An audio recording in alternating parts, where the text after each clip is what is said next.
sign that God can show you than being in a car for 6 hours with a stroke. People died. My aunt died. My uncle died from stroke in less than 2 hours. My wife, 2 hours. Yeah. My aunt was gone, crippled, entire left side, paralyzed. My dad. It destroyed me.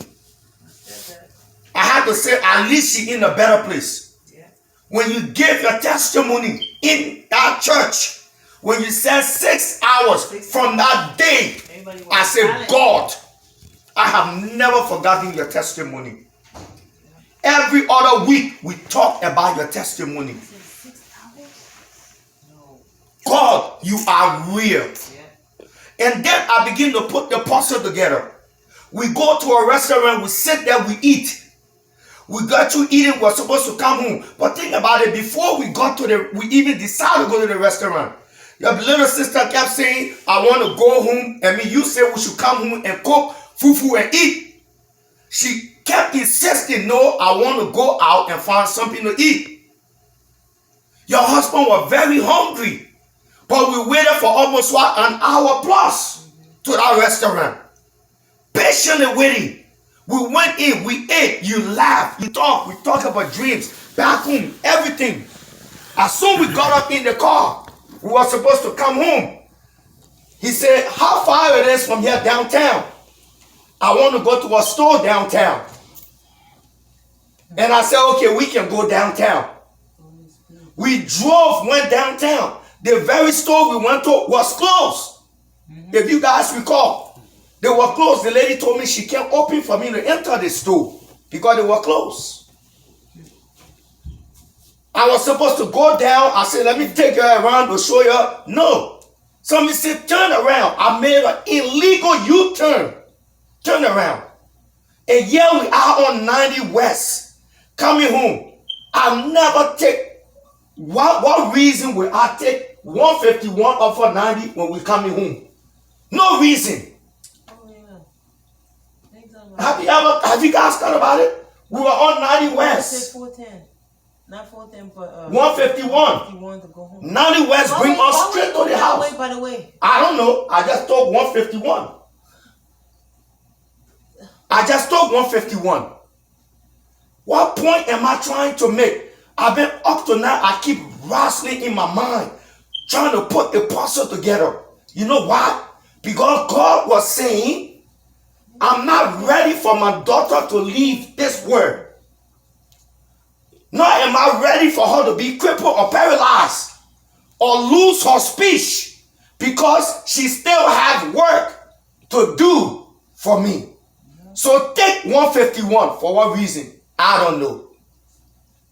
In the middle of 151, we start to ask, why is sis quiet? She's not talking. Why is sis not talking? Immediately, at the welcome notice, are you okay? We all started talking. Immediately, I started speeding up. When he said hospital, listen to this.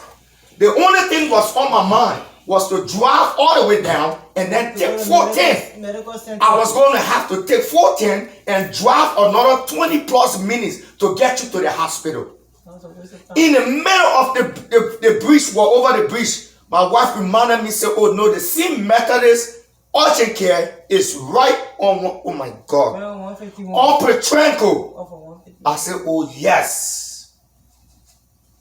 It is not a coincidence.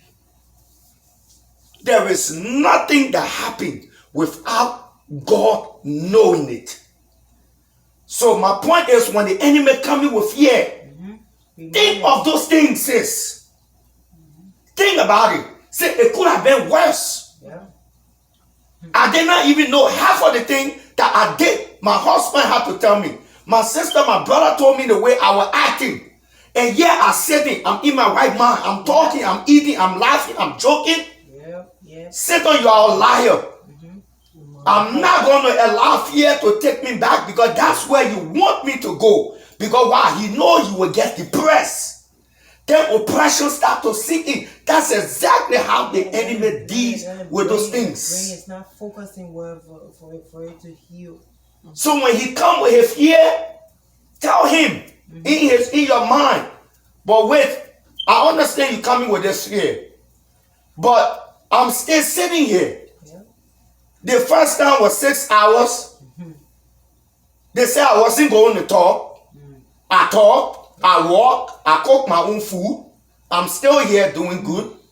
And then you came again, and I'm still here. My God, I still have power over you. Think about it. It's not a coincidence. He wants you to be afraid. I lost grandma, 3 uncles, and my aunt to this very stroke. There is no such thing. I know young people. The young lady I told you about, very young, had a stroke. There is no such thing as mini stroke. It had to be God. It had to be God. So I asked myself, what can you do, Satan, that God don't have the power over you? The Bible says mountains shall melt in the presence of God. In other words, if the Bible is saying mountain can melt in the presence of God, what can I melt? Stroke or speech problem? That's not nothing for God. When He has saved you for 6 hours, and then another round where you all the medication they put you to sleep, God still brought you and you sitting here. It's not done. Satan can do nothing. But equally so, we have to walk the physical line as well. Because the Bible clearly tells us about the spiritual and the physical. If I know that what I'm doing is going to cause you to get stressed, or to take your blood pressure up, or to trigger your mind, that just means being bad or evil or wrong. Because in as much as you get in the spiritual healing, God also needs you to rest your body for the physical healing to take place. God needs us. He put doctors there. I'm not going to be foolish and say because I'm a pastor, I have a headache or I have pain in my chest, so I'm just going to keep playing around. No, I'm going to go to the hospital. So when the enemy bringing this fear, it's fear he's attacking you with. Every day is fear. You wake up in the morning, you're afraid in your mind. Is it going to happen today? Is it going to happen? None of you guys noticed me in this house. Day before yesterday and yesterday. I was feeling so funny. I had this funny feeling that these symptoms I remember when I used to have from the virus thing. Seriously. I don't know if you noticed me. You kept asking me some questions. It's like I went in the room. I said, Satan, you're a liar. I'm used to you. You're not coming near me. Yeah, talk to him. Do all you want to do. You're not coming near me. Your symptoms, I've been done with it months and months and months ago. You see this body? You're not coming near me. You're not coming near me. And I rebuked it. I took my mind off it. I lived my life. What happened? It disappeared. Does that mean I'm holy? No. But if I was going to sit there and start being afraid, that's exactly what he wants to put us. And that's what he's going to keep doing. He's not going to stop. He's going to keep coming. Oh, you alone in your house. Oh, nobody here. Your husband not here. Oh, your son going to school. You alone here now. When you start feeling a little headache and stuff, it might be normal headache. Normal headache. But what will he do? Oh, you come and get another episode. You come and get another episode. So all this thing is fear. You have to begin to encourage yourself inside, sis. When these things coming, encourage yourself. Say, you know what? You tried what you wanted to try for 6 hours. You took me in hospital. But you see, God prevailed. I'm here. I'm a child of God. You try again. God prevailed. I'm a child of God. That means you have no power and authority over me. You know, God, like I told you this morning, I keep telling you, he says, it is not a coincidence that you and Dr. Walker and Victor came into our lives. Victor Walker Jr. I always say it. You have chosen any church, or you have chosen not to stay home. It wasn't because of the church that God was taking you. It was because of the connection God was leading you. Because he knows that he needs people at a certain time to be around you for prayer, where people don't have time for negativities. Praying for you, interceding on your behalf with all pretense. Where they will put themselves in your own shoes. Say, what if it was my wife, or it was me, or my sister, or my mom? God knew. So he said, okay, I'm going to put her right at that spot because I need people. You know, when Daniel prayed, what happened? He released Daniel's blessing. But when the demons then start fighting, the principalities arrest the angel that was bringing it. He had to send angel Michael to go help. So we all need help. Like brother always says sometimes, we all need help. Especially when it comes to prayers and stuff. I don't care how you can pray. I don't care how you can pray. God knows you are a praying woman. But at certain times, he said, you know what? I need somebody to pray for my daughter too this time. I need somebody to stand in the gap on behalf of my daughter this time. That's what God does. So I want to encourage you tonight. Every time when you're sitting down and you start to see fear coming in, don't let it take over you. Say to yourself, Satan, you're not going to take me there. I'm not having another episode. I will live my life. I will live my life. I will live my life. I will live my life. The Bible says in the book of Psalms, he will pluck our feet out of every net. Whatever net the enemy set, God will pluck your feet out of it. He said, only the counsel of the Lord shall stand. I strongly believe that. And that's one of my favorite prayers. God, you say, only your will concerning my life will be fulfilled. Every plan outside of your plan, let it fail, let it die. If it is your will, then let it happen. But if it is not your will, it won't happen. Period. That I strongly believe that with faith. Only the word of God. God might allow certain things for his glory to be shown, but he's still there with you. Yeah. He's still there. He will never leave you. He is there. He is there. You know, when I went in the hospital that night, in our urgent care, my wife said, what you feel? You were crying? Yes, I did. I wasn't crying because something bad was happening to you.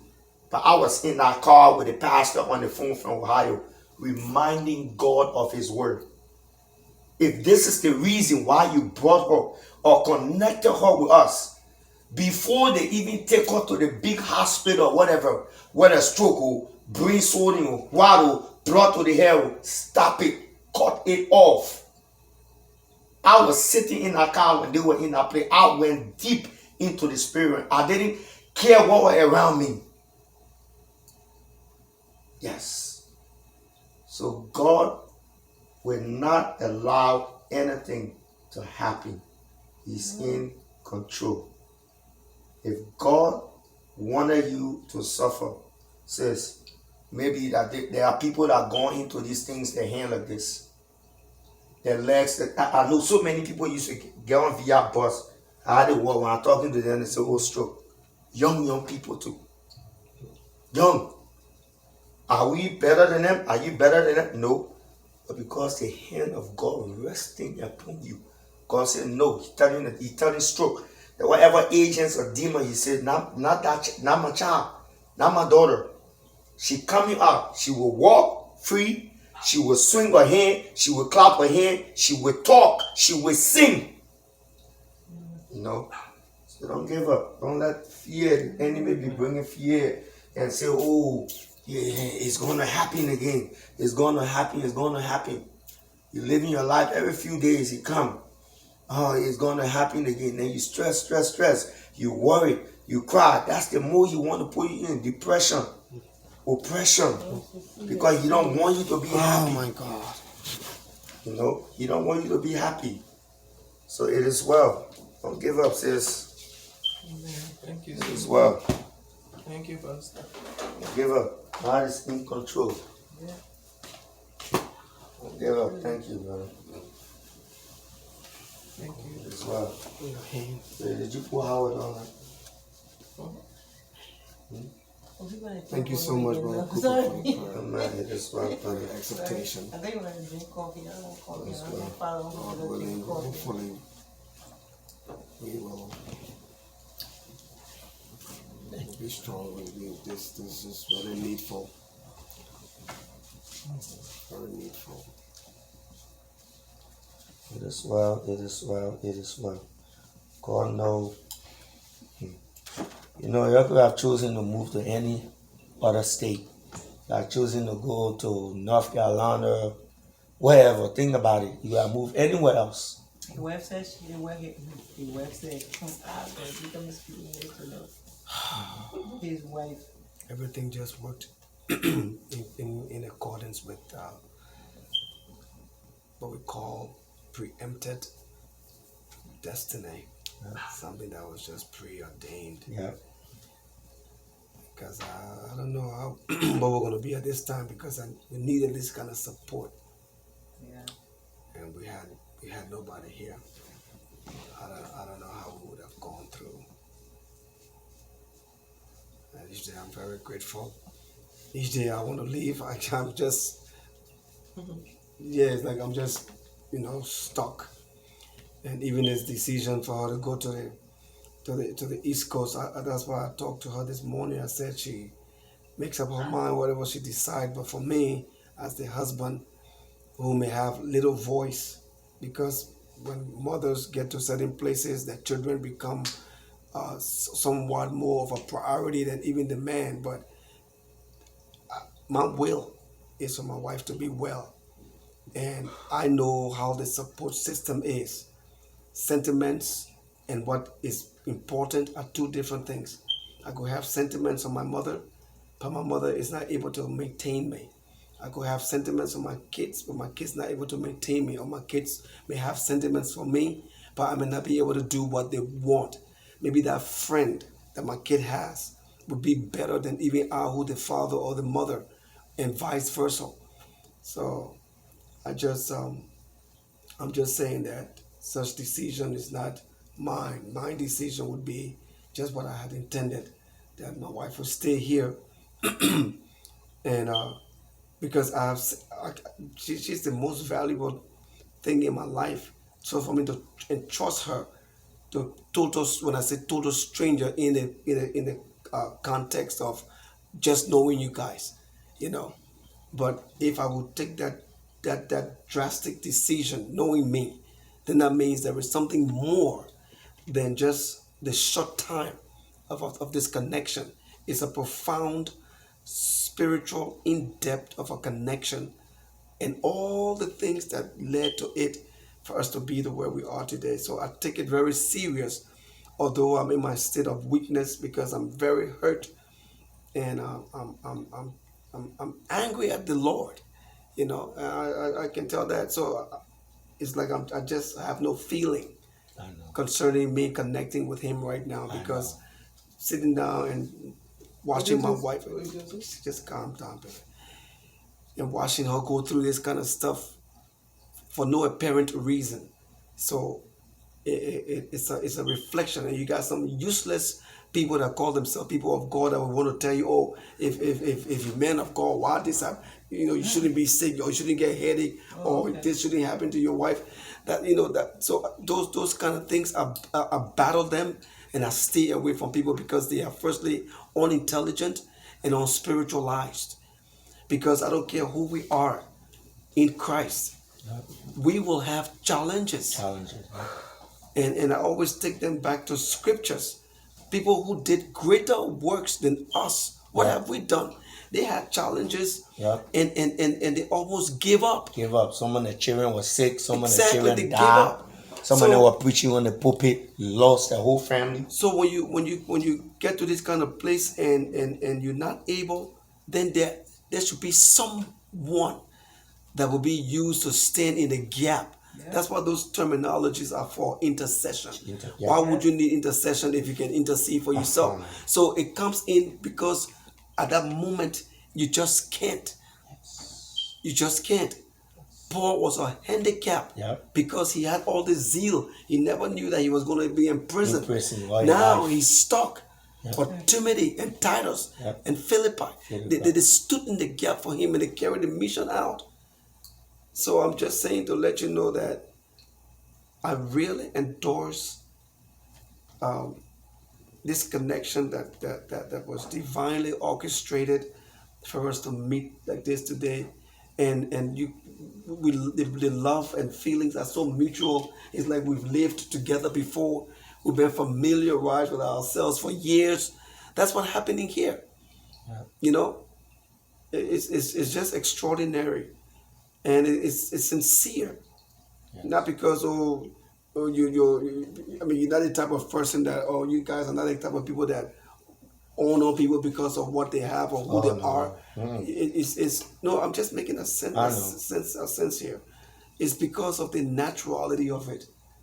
Yeah. So I just hope my wife will make this smartest decision, because she's a full grown woman and she knows what is needed for her to survive.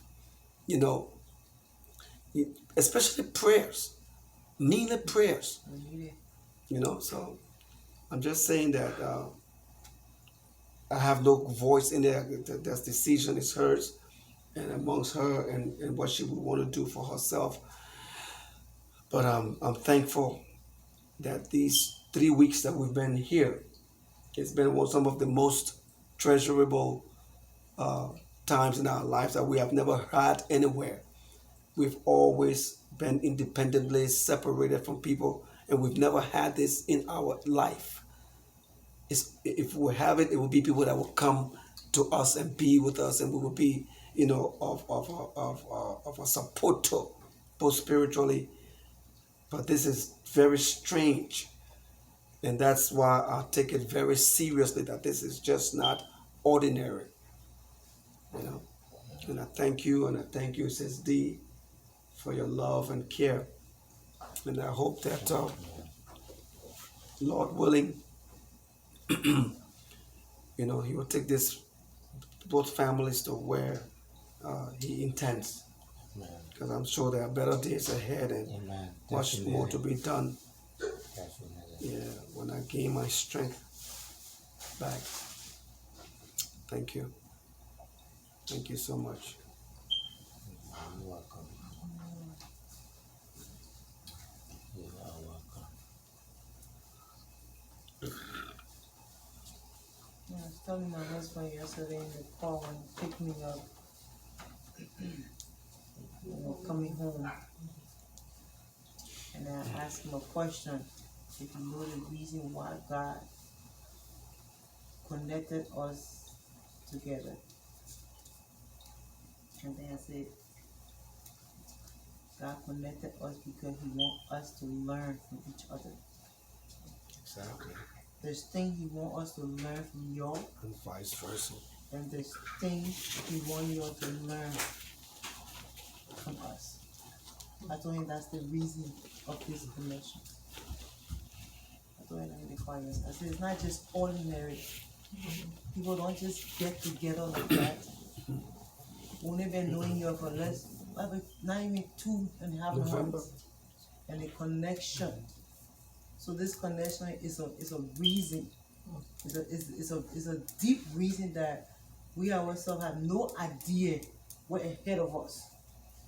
But the main reason is because He wants us to learn.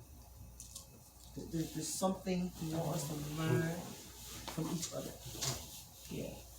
He wants you to learn some things from us as a family, and He wants me and him to learn from you all, because we're two people or we have the two different couples, different couples, but we have the same similarity. Like you're the kind of people where you're always there. There's nobody to even say, "Oh, Uncle Victor, I'm there for you today. I'm here for you today." It's you're the one that's always there. It's the same. That's why when I met you, when I studied you, I said, you know what? I've been wanting people, people who would come in my life and just direct me. I've never had that direction. Never in my life. It's always me and him. You know, giving somebody advice. Sometimes they take it, sometimes they don't take it. When I get insulted by people, when I get it's just, as I was telling you yesterday in the car when we're coming, I said there's a reason. This connection is a very deep reason. I'm gonna take it very serious. It's not about, oh, we just meet church. No, this is not about no church connection. He wants us to learn. There's things he wants us to take from you, and there's things he wants you to take from us. And as we go on, we all see the reason. And I'll tell you, I said, that's what God just dropped in my spirit. I was sharing it with him in the car. And I feel the confirmation as well. Yeah, I was sharing that with him in the car yesterday. I said, it's very deep. And I said, for example, look at Sis David's situation. God brought them into our life. We just love. We just love. I mean, the love just comes naturally. It means you are natural people. I'm telling you. Now you get the reason. We are natural. People, I say, Uncle Victor ain't coming out because they saying, this is us. This is who we are. We're not flirting. I don't flirt in front of people. I do who I am. Real. That's the natural about us and the natural about them. That's why God put that connection. Because you can't see this kind of friendship or this kind of relationship. You can't see it anywhere. Now, I was sharing with you yesterday in the house. Like the same way, you never go to people's house to spend. It's the same with me and him. I said, your house will be the first house me and Leo go, maybe sleep for a week. But we never done it. It's always about people coming to us. People coming. And it's so sad, like, you help so many people in life. But then when you need a back to cry on, it's like nobody is there. It's just me and him. It's always me and him. We strengthen each other. We talk to each other. I don't go to my mom to talk. If I don't talk to God, I'm talking to him. Because my mom cannot help me. My mom have never helped me from day one, so I have nothing to say to her. I love her. You know, so I was just sharing with him yesterday when we were coming home. It's very deep, and I want us to take it seriously. I've never had people just come in my life and I just fall in love. And he knows me. You know, I can always tell me it's very hard for me to just connect. My spirit will have to take you to connect with you. So I just want to share that with you. The same thing I was sharing with him yesterday in the car when we were coming home. I said it's very deep. We are all natural people. When we dare for people, we dare naturally. When they hurt, oh yeah, we heard it, we bounce it, and then we say, you know what, we forget it, we'll forgive them. That's it, and we move on. That's how four of us. That's what true sincerity is. Yeah, come on. You know, people have hurt me. I just look at it and I say, you know what? What am I going to say against you for? What am I going to get from it? Oh my God. It's nothing I'm going to get from it. Everything I leave for God. I say, well. Yeah, but so I just want to. In relationship like this, baby, there is not room. There is not even enough room for the devil. Yeah, but that's what I'm saying. People that have those kind of problem are people that are not real. Yeah, but that's the same That thing I'm come to be saying. fake. Yeah. That's when they have problem. All this stuff. With that being said, sis, I want to talk to you though. I love you so much. Oh my God. I was talking to my sister Valerie the other day. We were laughing when you're in the hospital. She said the way you talking to my sister Deborah today, she's not taking my place, right? I plan to bring it up tomorrow in church. We were joking on the phone. She said she's not taking my place. I said no. But you see, You got your two nieces and your nephew here. My children are here. And your health state of mind right now is my number one major concern. I talk to my wife. We talk about it all the time. How can we have that support team around you? Because it do takes a while. It took a while. We are praying. When you were in the hospital, the first question that Mother Consolata asked me, where is she going? Is the kids coming? Who gonna be helping her? Y'all got to make sure we have a team, because stroke, this kind of thing, it take a while for the person there is no chance for stress. There is no chance for high blood pressure. There is no chance for those things. So as we pray, we don't want to give room to the devil on the physical aspect either. So if you tell me, I told you this morning, I respect your decision, but I'm just concerned. I'm deeply, deeply concerned, and it has nothing to do with brother. I'm talking about me personally. I talked to my wife before even this morning. I've been telling her over and over that I don't think it's a good idea for sis to even be around the family like that right now. I think that's some of the reason why God brought her in our life. You see, when God knows certain things ahead, so He make provision, He make the necessary preparation, so that when the time come, even though that, and have you guys started to think about something? Well, we're in March, right? April, these kids going to be coming out of school soon. They're going to be going to summer.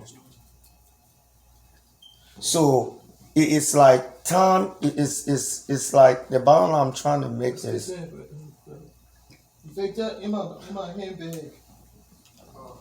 Go your hand in, just it in the. if you decide to go up there, I respect that. I would really respect that. You go, I can stop you. But to be honest with you, while you're there, I will be worried or concerned. I really will be worried and concerned. Yes, I will. Because it's not about Stephanie and what a girl named. It's not about the two girls. But what about the friends or other people, or somebody might come around and say, oh, my mom is here. But say, oh, you don't, I know you. You're a very nice person. People will come, you'll say hi and this and that.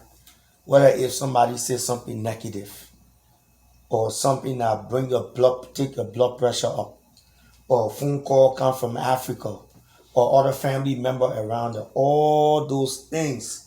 I've been talking to my wife. I said, you a woman too. And I told her, I said, you're a woman.